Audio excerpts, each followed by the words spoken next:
د 1840 کال د ډسمبر په 23مه په کابل کې د برتانیا سیاسي افسر سر ویلیام مکناټن د یو افغان مشر سره د لیدنې لپاره روان شو. هغه فکر کاوه چې د سولې داسې تړون به وکړي چې په افغانستان کې د برتانیوي اشغال ژغورنه وکړي، خو په حقیقت کې هغه د یوې دسیسې پر لور روان و.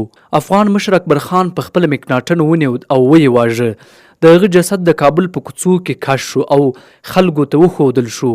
شپږ اونۍ وروسته اکبر خان د برتانیا د یوې بشپړې پوځي قوې د له منځه وړلو مشري وکړه. شاوخوا 14,000 کسان د واورو ډکو غرنیو لارو کې ووژل شول.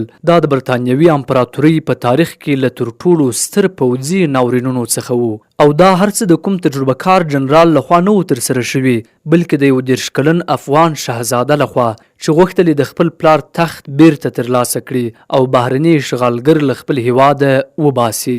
دا د اکبر خان کیسه ده، هغه افغان شهزاده چې د برتانیوي امپراتورۍ غرور یې مات کړ او نړۍ ته یې وښودله چې پرمختللي وسلې هم د خپل وطن پر خاوره د کلک مقاومت پر وړاندې ماتې خوړلی شي. د اکبر خان د پوهېدو لپاره باید د هغه پلار دوست محمد خان وپېژنئ. دوست محمد خان له 1826 کال راهیسې د افغانستان امیر و. هغه هڅه کوله په داسې هیواد کې ثبات راولي چې تل د قومي شخړو او سیمه ییزو سیالیو ښکار و. خو د هغه ستره بدمرغي دا و چې د سترې لوبې په دوره کې حکومت کاوه. هغه وخت چې افغانستان د برتانیا او روسیې د سیالۍ ډګر ګرځېدلی و. کله چې دوست محمد خان په 1830 کال کې د روسیې یو ډیپلوماټیک پلاوی ومانه، برتانیا دا کار د ځان پر ضد وګاڼه. د هغوی په نظر افغانستان باید یا د برتانیا تر نفوذ لاندې وای یا خطر ګڼل کېده. د افغان خپلواکۍ لپاره هیڅ ځای نه و. په 1829 کال کې برتانیویانو پر افغانستان یرغل وکړ. د هند برتانیوي پوځ چې تر 21,000 ډیر سرتیري لرل د خیبر له لارې افغانستان ته ننوت. هغوی غزني ونیو او کابل یې په اسانۍ اشغال کړ. دوست محمد خان چې د برتانیوي پوځ پر وړاندې مقاومت نشوای کولی، تبعید ته ولاړ. برتانیویانو خپل لاسپوڅی پاشا شاه شجاع درانی واک ته ورساوه او فکر یې وکړ چې ماموریت یې بریالی شو. خو اکبر خان د دوست محمد زوی له خپل پلار سره تبعید ته ولاړ. هغه مهال د 10 کلونو وروستۍ برخه تیره کړه. یو ویاړلی جنګي شهزاده و چې په خپلو سترګو یې لیدلي و بهرنیانو یې هیواد اشغال او کورنۍ یې له واکه وغورځوله. هغه راتلونکي 2 کاله د افغانستان په شمالي غرونو کې تیر کړل.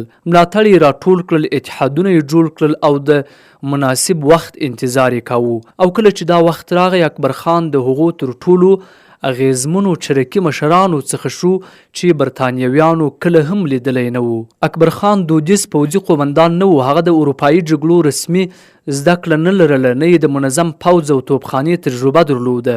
خو هغه څه یې لرل چې برتانیویانو نه لرل: د افغانستان د غرونو او سیمو ژوره پیژندنه، د قبایلي سیاستونو درک او د خپلو پلویانو د وفادارۍ راپارولو وړتیا. هغه بې رحمه، کاریزماتیک او د خپلو موخو لپاره د هرې لارې کارولو ته چمتو. تر 1840 کال پورې په کابل کې د برتانیا اشغال مخ په نړېدو. خلکو له شاه شجاع څخه کرکه لرله. برتانیوي افسرانو د افغانانو په چارو کې لاسوهنه کوله. مالیات لوړ شوي وو او د مسلمان افغانستان په خاوره کې د عیسوي پوځیانو شتون ورځ تر بلې د خلکو لپاره د زغملو نه و. اکبر خان درک کړه چې د پاڅون وخت رسېدلی. کابل د 1840 کال په نومبر کې په بغاوت کې وسوځېد. ګڼې ډلې په پاڅون کې شامل شوې، خو اکبر خان ډیر ژر د مقاومت اصلي څیره شوه. ویلیام مکناټن چې په کابل کې د برتانیا لوړپوړی سیاسي استازی و، تر سخت فشار لاندې راغی. برتانیوي کمپ کلابند شوی و، اکمالات کم شوي وو. مکناټن د یوې سیاسي حل لارې په لټه کې و. اکبر خان پیغام ورولېږه چې خبرو ته چمتو دی. هغه وړاندیز وکړ چې برتانیویان دې په کابل کې د لیگ پوځ سره پاتې شي او په بدل کې به اکبر خان ته پیسې او واک ورکول کیږي. مکناټن ومنله. د 1840 کال د ډسمبر په 23مه هغه د لیگ شمېر ساتونکو سره د لیدنې لپاره ووت. خدای و مرګونې تېروتنه وه.